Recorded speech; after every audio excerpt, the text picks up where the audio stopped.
मंगलहारी द्रवौषुध शिरथि अजिरे बिहारी। पिछले विश्राम में हमने सुना कि प्रभु श्री राम जी का अपरिमित बल देखकर सुग्रीव को दृढ़ हो गया और विश्वास हो गया कि वे बाली का वध अवश्य ही करेंगे। अब आगे सुनिए। उपजा ज्ञान बचन तब बोला, नाथ कृपा मन भयउ अलोला। सुख संपत्ति परिवार बढ़ाई, सब परिहरि करहु सेविकाई। जब सुग्रीव को ज्ञान उत्पन्न हुआ तो वह वचन बोले कि हे नाथ, आपकी कृपा से अब मेरा मन स्थिर हो गया है। सुख संपत्ति परिवार और बड़ाई सब कुछ छोड़कर मैं आपकी सेवा ही करूंगा। ये सब राम भगत के बाधक, कहि संत तव पद अविराधक। शत्रु मित्र सुख दुख जग माही, माया कृत परिमारथ नाही।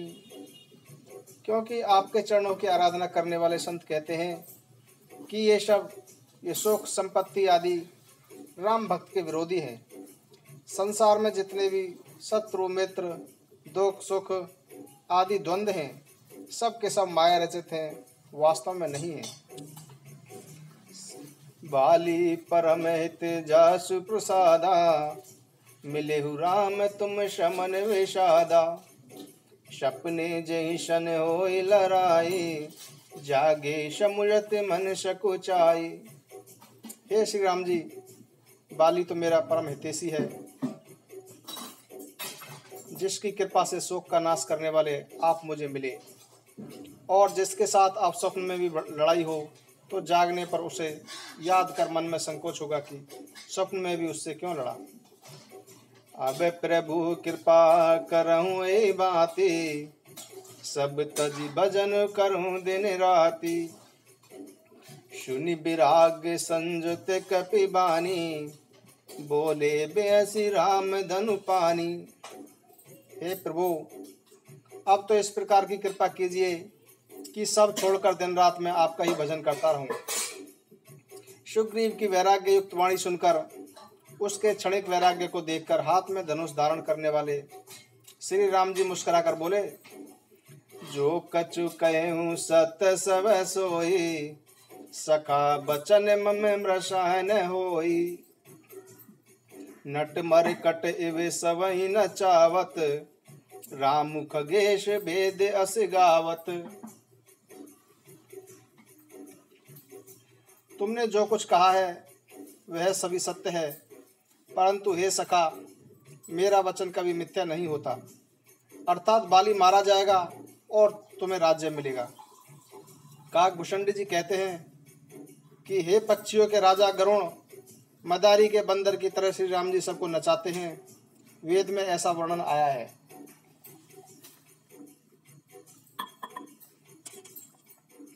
ले सुग्रीव संग रघुनाथा, चले चाप सायक गई आता। तब रघुपति सुग्रीव पठावा, गर्ज सी जाए निकट बल पावा। तदंतर सुग्रीव को साथ लेकर और हाथों में धनुष्बाण धारण करके श्री रघुनाथ जी चल पड़े। तब श्री रघुनाथ जी ने सुग्रीव को बाली के पास भेजा। वह श्री राम जी का बल पाकर बाली के निकट जाकर ललकारा। गर्जना सुनते ही बाली क्रोध में भरकर वेग से दौड़ा। उसने स्त्री तारा के पैर पकड़कर उसे समझाया कि हे नाथ, सुनिए, सुग्रीव जिनसे मिले हैं वे दोनों भाई तेज और बल की सीमा है। वे कौशलाधीश दशरथ के पुत्र राम और लक्ष्मण संग्राम में काल को भी जीत सकते हैं। बाली ने कहा कि हे वीरो प्रिय, सुनो, श्री रघुनाथ जी समदर्शी हैं। यदि वो मुझे मारेंगे ही तो मैं परम पद पा जाऊंगा। ऐसा कहकर वह महाअभिमानी बाली सुग्रीव को तिनके की तरह जानकर चला। दोनों भिड़ गए। बाली ने सुग्रीव को बहुत धमकाया और घूंसे का प्रहार कर बड़े जोर से गरजा। तब सुग्रीव व्याकुल होकर भाग चला। घूंसे की चोट उसे वज्र की तरह मालूम पड़ी सुग्रीव ने आकर कहा कि हे कृपालु रघुवीर, मैंने आपसे पहले ही कहा था कि बाली मेरा भाई नहीं है, साक्षात काल है। श्री राम जी ने कहा, तुम दोनों भाइयों का एक ही तरह का रूप है, इसी भ्रम से मैंने उसको नहीं मारा। फिर श्री राम जी ने सुग्रीव के शरीर का हाथ से स्पर्श किया, जिससे उसका सारा शरीर वज्र के समान हो गया और सारी पीड़ा समाप्त हो गई। तब श्री राम जी ने सुग्रीव के गले में फूलों की माला डाल दी और फिर उसे बहुत अधिक बल देकर भेजा। दोनों में पुनः बहुत प्रकार से युद्ध हुआ। श्री रघुनाथ जी वृक्ष की आड़ में देख रहे थे। सुग्रीव ने नाना प्रकार से छल बल किए, किंतु अंत में भय मानकर हृदय से हार गया। तब श्री राम जी ने तानकर बाली के हृदय में बाण का संहार किया। बाण के लगते ही बाली विकल होकर पृथ्वी पर गिर पड़ा, किंतु प्रभु श्री रामचंद्र जी को आगे देखकर वह फिर लौटकर बैठ गया। भगवान का श्याम शरीर है, सिर पर जटा बनाए हैं, लाल नेत्र हैं, बाण लिए हैं और धनुष पर बाण चढ़ाए हुए हैं। बाली ने बार बार भगवान की ओर देखकर चित्त को उनके चरणों में लगा लिया। प्रभु को पहचान कर उससे अपना जन्म फल माना।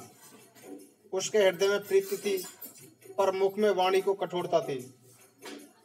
श्री राम जी की ओर देखकर बोला, धर्म हेतु अवतर गोसाई, मारहु मोहि व्याध की नाई। मैं बैरी सुग्रीव पियारा, अवगुण कवन नाथ मोहि मारा। हे गोसाई, आपने धर्म की रक्षा के लिए अवतार लिया है और मुझे व्याध की तरह छिपकर मारा। मैं आपका बैरी हूँ और सुग्रीव प्यारा है। हे नाथ, मेरे किस अपराध के कारण आपने मुझे मारा है? श्री राम जी ने कहा, अनुज बधु भगनी सुत नारी, सुनि शटी कन्या समिये चारी। इनहि क्रुधिष्टि बिलो कई जोई, ताहि बदे कछु पाप न होई। श्री राम जी ने कहा कि हे मूर्ख, सुन, छोटे भाई की स्त्री, बहन, पुत्र की स्त्री और कन्या, ये चारों समान हैं। इन पर जो कोई भी बुरी दृष्टि डालता है, उसे मारने में कुछ भी पाप नहीं होता। मूढ़ तो ही अतिशय अभिमाना, नारी सिखावन करसिन काना। मम भुज बल आश्रित ते जानी, मारा चैषि अधम अभिमानी। हे मूढ़, तुझे अत्यंत अभिमान हो गया है। तूने अपनी स्त्री की शिक्षा पर ध्यान नहीं दिया। सुग्रीव को मेरी भुजाओं के बल का आश्रित जानकर भी मेरे अधम अभिमानी तूने उसको मारना चाहा। बाली ने कहा कि हे श्री राम जी, सुनिए, आप से मेरी चतुराई नहीं चल सकती। हे प्रभु, अंतकाल में आपकी गति पाकर मैं अभी भी पापी ही बना हूँ।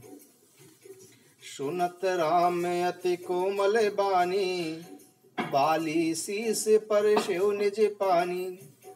अचल करो तनु राखहु प्राणा, बाली कहा सुन कृपा निधाना। बाली की अत्यंत कोमल वाणी सुनकर श्री राम जी ने उसके सिर पर अपना हाथ रखा और कहा, मैं तुम्हारे शरीर को अचल कर देता हूँ, तुम अपने प्राणों को रखो। बाली ने कहा कि हे कृपा निधान, सुनिए। जन्म जन्म मुनि जतन कराए, अंत राम कहीं आवत नाही।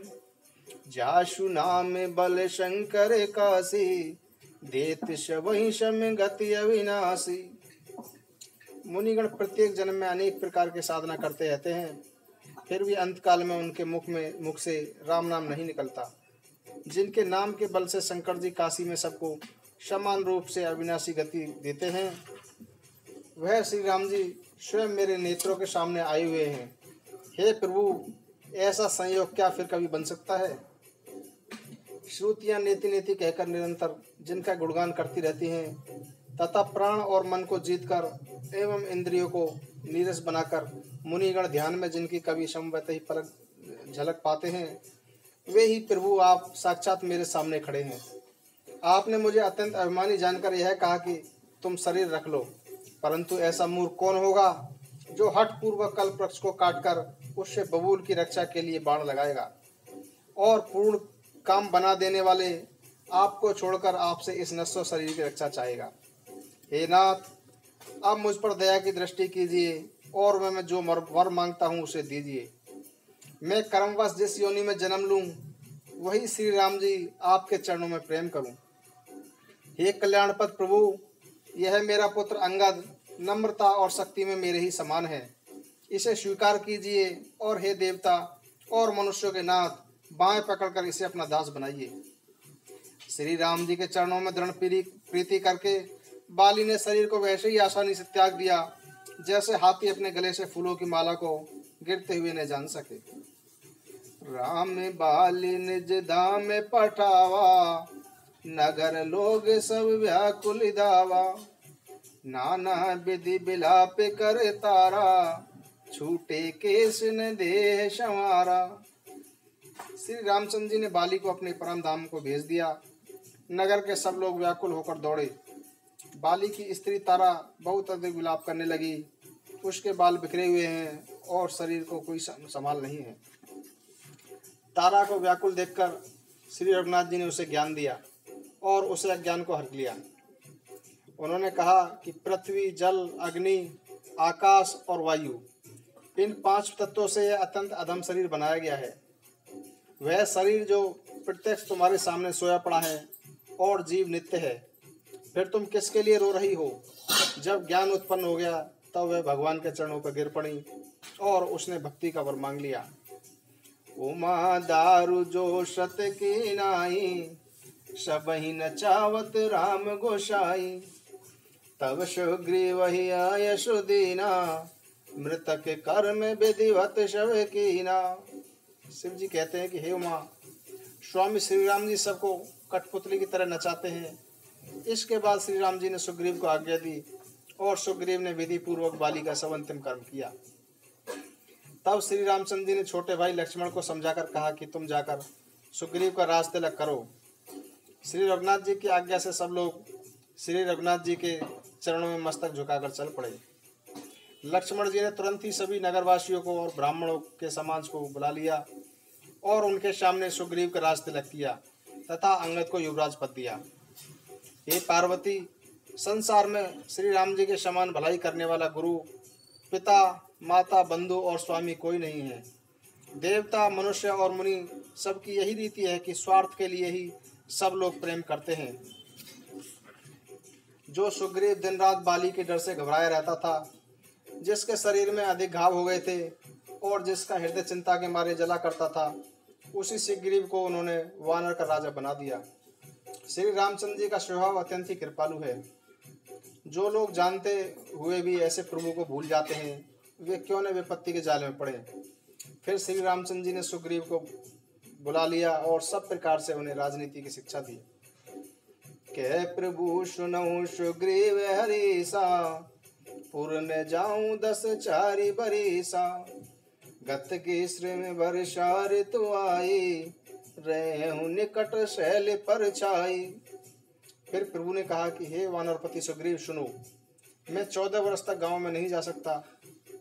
ग्रीष्म ऋतु बीत कर वर्षा ऋतु आ गई है, अतः मैं यहाँ पास ही पर्वत पर निवास करूंगा। तुम अंगद के साथ राज्य करो, मेरे काम का मन में सदा ध्यान रखना।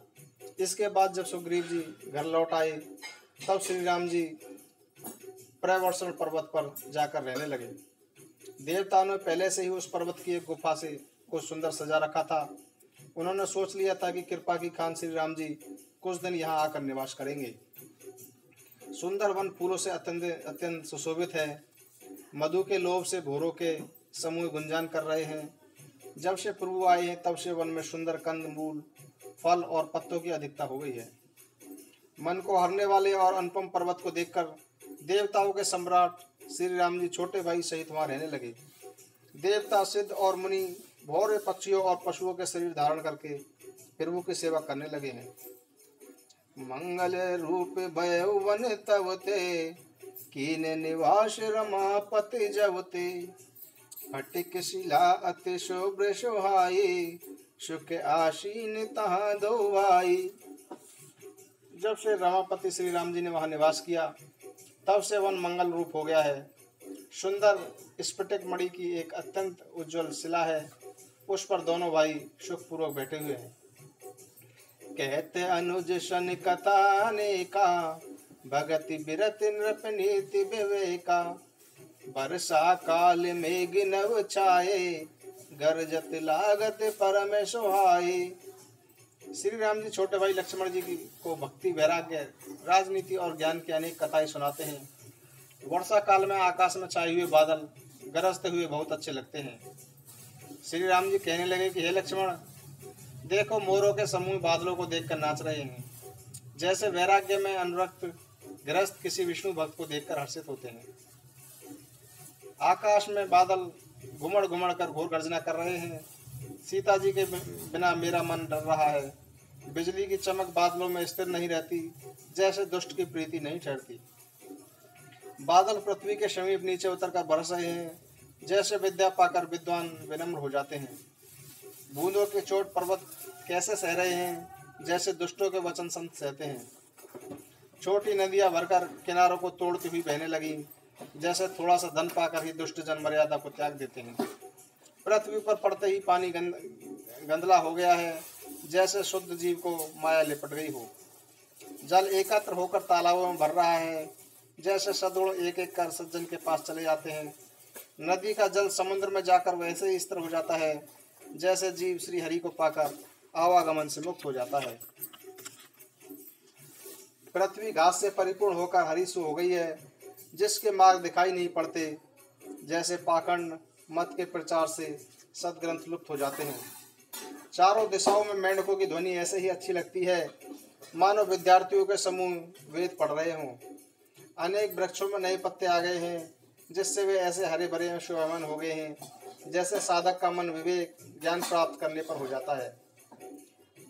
मदार और ज्वासा के पत्ते झड़ गए हैं, जैसे श्रेष्ठ राज्यों में दुष्टों की एक भी नहीं चलती। दूध कहाँ खोजने पर भी नहीं मिलती, जैसे क्रोध का आवेश होने पर धर्म का ज्ञान नहीं रह जाता। अन्न से युक्त लहलकारती हुई खेती से पृथ्वी ऐसे सुशोभित हो रही है, जैसे उपकारी पुरुष की संपत्ति। रात के घने अंधकार में जुगनू ऐसे लगते हैं, मानो दंभियों का समाज आज उठा हो। भारी वर्षा के कारण खेतों की क्यारियां फूट चली हैं, जैसे स्वतंत्र होने से स्त्रियां भ्रष्ट हो जाती हैं। चतुर किसान खेतों में से घास आदि को निकाल कर फेंक रहे हैं, जैसे विद्वान लोग मोह मद और मान का त्याग कर देते हैं। चक्रवाक पक्षी कहीं भी दिखाई नहीं देते, जैसे कलयुग को पाकर धर्म भाग जाते हैं। ऊषर में वर्षा होती है, पर वह घास तक नहीं उगती, जैसे हरिभक्त के मन में भी काम उत्पन्न नहीं होता। पृथ्वी अनेक तरह के जीवों से भरी हुई उसी तरह सुशोभित है, जैसे अच्छे राजा को पाकर प्रजा की वृद्धि होती है। जहाँ तहाँ अनेक पथिक थक कर ठहरे हुए हैं, जैसे ज्ञान उत्पन्न होने पर इंद्रियां शिथिल होकर विषयों की ओर जाना छोड़ देती है। कभी कभी वायु बहुत तेजी से चलने लगती है, जैसे बादल जहाँ तहाँ गायब हो जाते हैं। जैसे कुपुत्र के उत्पन्न होने से कुल के उत्तम धर्म श्रेष्ठ आचरण विलुप्त हो जाते हैं। कभी बादलों के कारण दिन में घोर अंधकार छा जाता है, और कभी सूर्य प्रकट हो जाता है। जैसे बुरा संग पाकर ज्ञान नष्ट हो जाता है, और सत्संग पाकर उत्पन्न हो जाता है। हे लक्ष्मण, देखो वर्षा बीत गई है, और परम सुहावनी शरद ऋतु आ गई है। फूले हुए काश से सारी पृथ्वी भर गई है, मानो वर्षा ऋतु ने अपना बुढ़ापा प्रकट किया है। अगस्त के तारे ने उदय होकर मार्ग के जल को सुखा दिया, जैसे संतोष लोग को सोख लेता है। नदियों और तालाबों का निर्मल जल ऐसा सुशोभित हो रहा है, जैसे मद और मोह से रहित संतों का हृदय। नदी और तालाबों का जल धीरे धीरे सूख रहा है, जैसे ज्ञानी पुरुष धीरे धीरे ममता का त्याग करते हैं। शरद ऋतु जानकर खंजन पक्षी ऐसे आ गए हैं, जैसे समय पाकर पुण्य प्रकट हो जाते हैं। न कीचड़ है न ही धूल है, इससे धरती निर्मल होकर ऐसी शोभा दे रही है, जैसे नीति निपुण राजा के कार्य। जल के कम हो जाने से मछलियां अकुला रही हैं, जैसे मूर्ख गृहस्थ धन के बिना व्याकुल हो जाता है। मंगले भवने